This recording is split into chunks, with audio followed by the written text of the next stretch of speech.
biggest problem with psychology these days and the modern state of mind, as opposed to the primordial state of mind, is psychology and the modern state of mind centers around self-concept, the idea of who I am, who is me, the idea of who you are, and how these ideas and concepts, these egos, interact.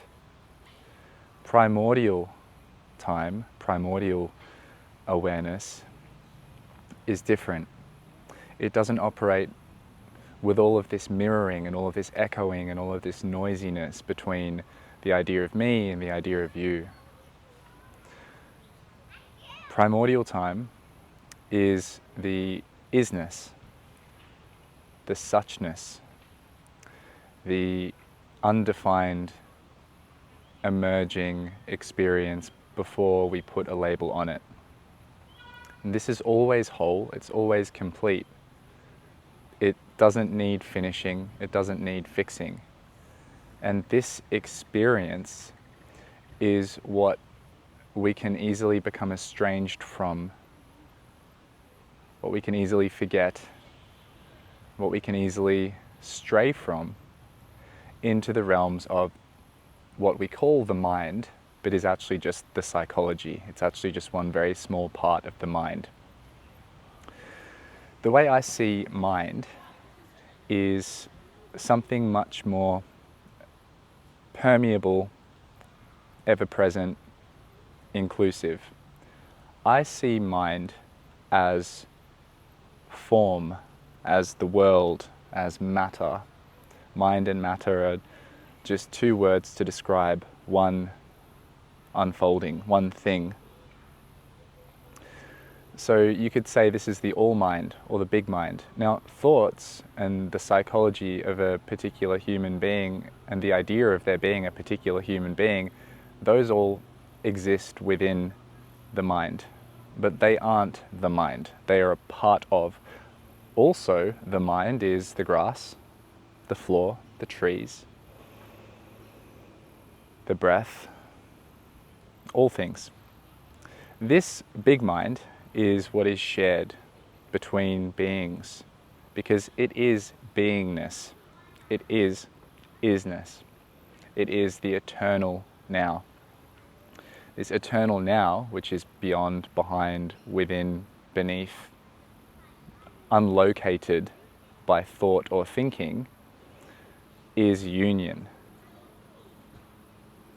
And to access this, we simply sense, we feel, we move, we sit, we allow expression to move through us, we allow our body to respond to whatever's happening. It's this out of the way process. The more time I spend in nature, the more time I spend utterly merged with my breathing and the sensation of that, the more time I spend becoming comfortable with what is uncomfortable and disorientating, the more time I spend unfixing myself, unsolving my problems, the more connected I feel to everything, and the more I feel that I am the substance of mind rather than I am trapped within the substance of my thoughts and my beliefs and my psychology. So hopefully this is painting a little bit of a picture. Hopefully this is giving you a sense or a pointing finger towards what it is that I'm getting at. When we look at the world, what we're seeing is the outside self. That's all it is. When we look at others, we're seeing outside selves. This isn't a mental gymnastic trick. We're just seeing outside selves. If you can consider yourself to be an individual, to be a separate part within this global ecosystem.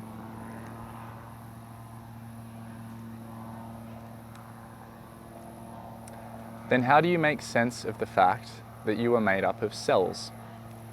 You are made up of mitochondria, powered by mitochondria, these symbiotic parts, these selves within selves within selves. So how do you reconcile the fact that bacteria, nutrients from food, the air you breathe, the biome you're a part of, how can you look at all of that and think, okay, these are all parts and they are essential for my life, but as soon as they go into me, I become this contained self. I become this island of a being which is separate from the ground, the trees, everything I see around me, the interactions I have. How can you decide to have separateness at one scale, at one size, in the realm of the human being outline, the stick figure, but grant unity and collaboration and symbiosis and interdependence within the body and outside the body? How does it make sense that you have this wonderful fluid cause and effect connective reasoning only at certain scales of existence? I don't think it does make sense. I don't think it does make sense. The longer you live, the more you immerse yourself in life, the more you just get a feel for what it is. You make sense of it. The less separate all of the parts are, the more ecological it is. The less there is to pathologize, the less labels are required, and the more you see that me, I, my place within this has always just been this. I don't find my place, I don't belong, I don't find a way or a place to belong in this. I don't suddenly find my people, I don't suddenly find the right place to live. I don't find this thing called belonging and then say, right, that's my place in the world. I don't find this thing called purpose and then say, right, this is my purpose. Belonging is. Purpose is. It is whole.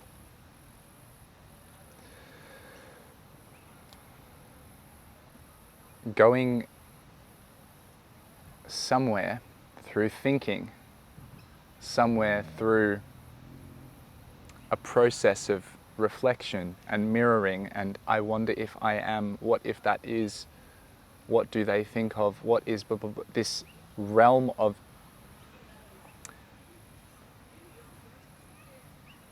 imaginative study of disembodied reflection,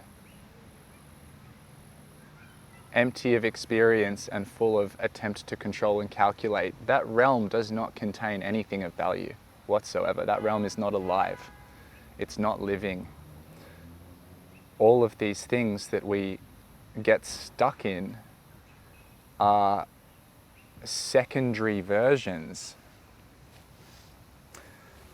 of the fundamental essence, emergence, life energy.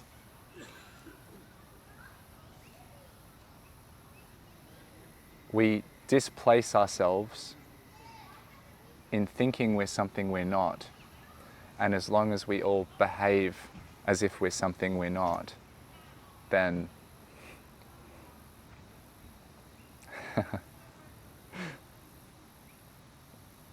we'll all delude ourselves more and more.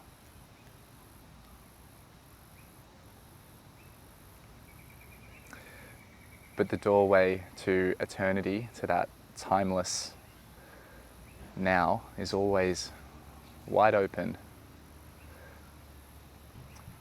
You can't find it through thinking. One way to think of this, to access deep time, to access the primordial, to trick yourself into stumbling upon your essence, is to wall off the mind completely. Don't look forward, don't look backward. Don't look where you are, don't look where you're not.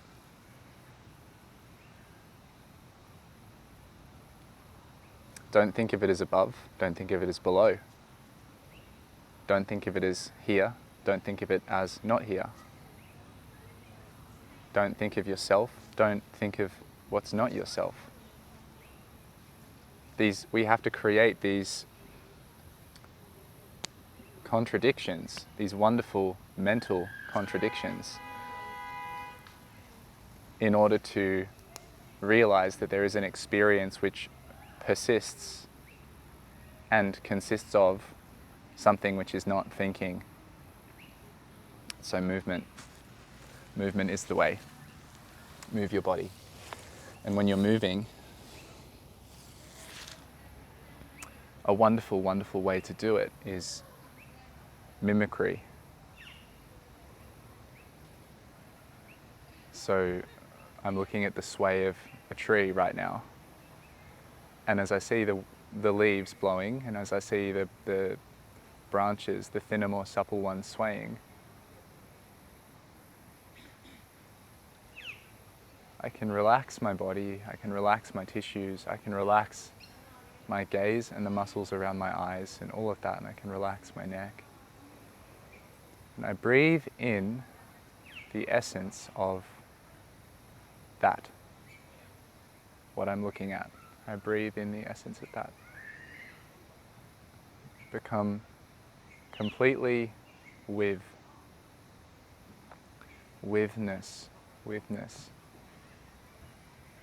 Witness, witness. And I can start to just explore how that feels in my body. An obvious version that you could watch that would, illustrate this idea is I start to sway like a tree. And I'm watching the tree, I'm harmonizing my body with the movement of the tree. And you could make that really big and obvious, or you could make it really subtle. In the beginning it might be obvious, you have this cartoon idea of like, whoa, swaying like a tree. As you perceive yourself,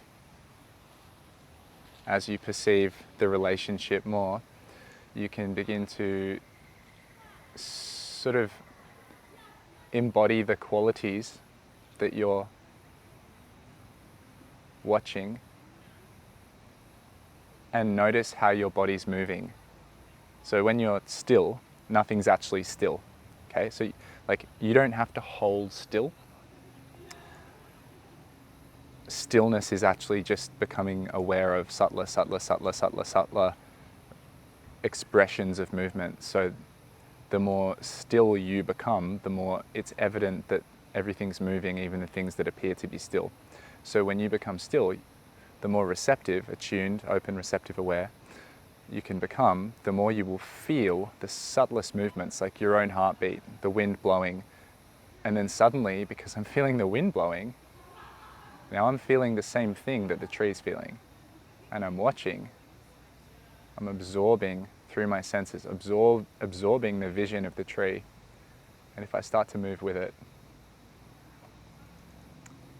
then I've escaped concepts, I've escaped reflective, thoughtful self-awareness, I've escaped the whole paradigm of cues and correct and incorrect and right or wrong and what will they think and what does he think and what do I think and am I getting it right? And I've escaped all of that noise in my system. It's no longer causing me to disconnect from the flow of life through me.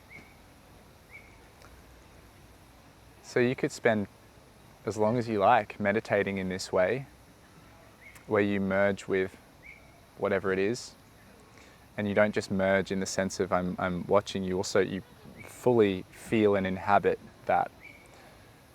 And that takes you into deep time or timeless eternity. There's no metric, there's no measure, there's no metronome. It is complete, full,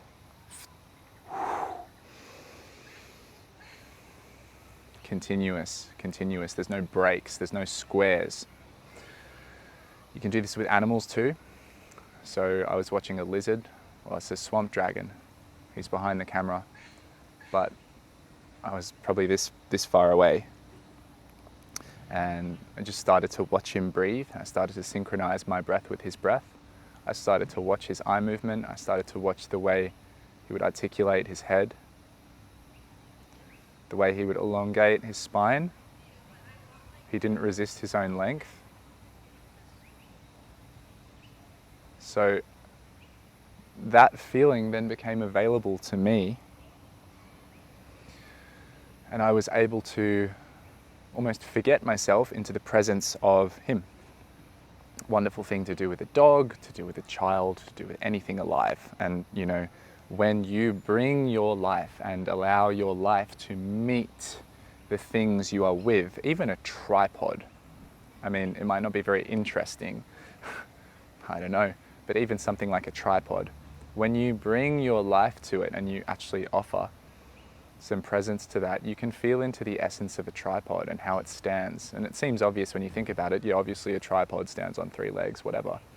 But if you actually look at and feel into the essence of the tripod,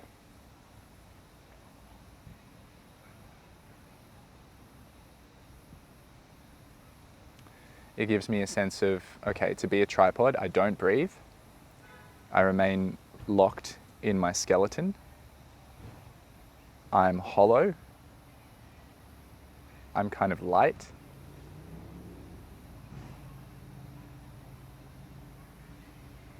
And there you go, I've just been exploring it a little bit there.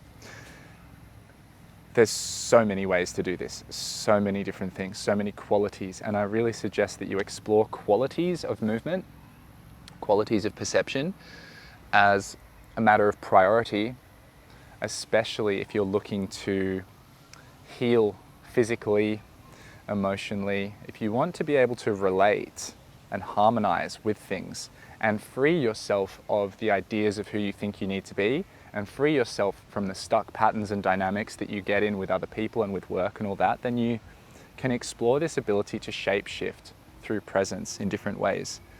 You can watch different things. There's a bush turkey there. I'm in a park. I'm feeling self-conscious. The bush turkey. You can like synchronize with the bush turkey. And as I'm doing it, he's walking towards me. Come on, come into this, come into this shot, dude. Do it. Come on, come here. Come here. Yeah. Come here. Come here, turkey. Come here, come on. He's gonna walk right next to the camera. I can't copy, come on. Yeah. Can you hear that? So, you know, everything's playful. Everything's playful. Everything is like, what is that? How does it feel to be you? How does it feel to be you? How does it feel to be you? And if you can have that, how does it feel to be you, installed in your body, and you can shift and you can consciously attach, detach, connect, then you have this deep empathy. Somatic empathy is one way to label it, but it's really important that we become conscious in our practice of somatic empathy, because a lot of people have it, but they don't know they have it, and they think about it, and they get in their own way, and they don't express themselves, and so they're feeling everyone's shit, like socially, and they're taking on all of the stuff around them, but they haven't developed a sense of, okay, what's my structure? Who do I feel like?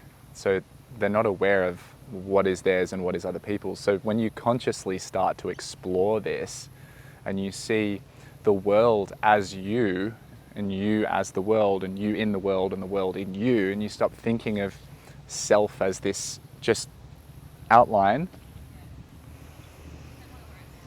ooh, it's very, very cool stuff. So I think that's all I'll say for today. Bit of a long video. I want you to explore this. I want you to really explore watching, mimicking, expressing through movement, listening, and absorbing the way things move around you and getting a feel for their essence. It's a wonderful way to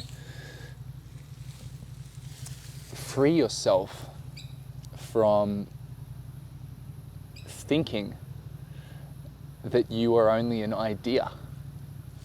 Free yourself from your identity, your idea entity, and actually explore your potential and remember all of the things that you can be and already are when you drop in. All right, speak soon.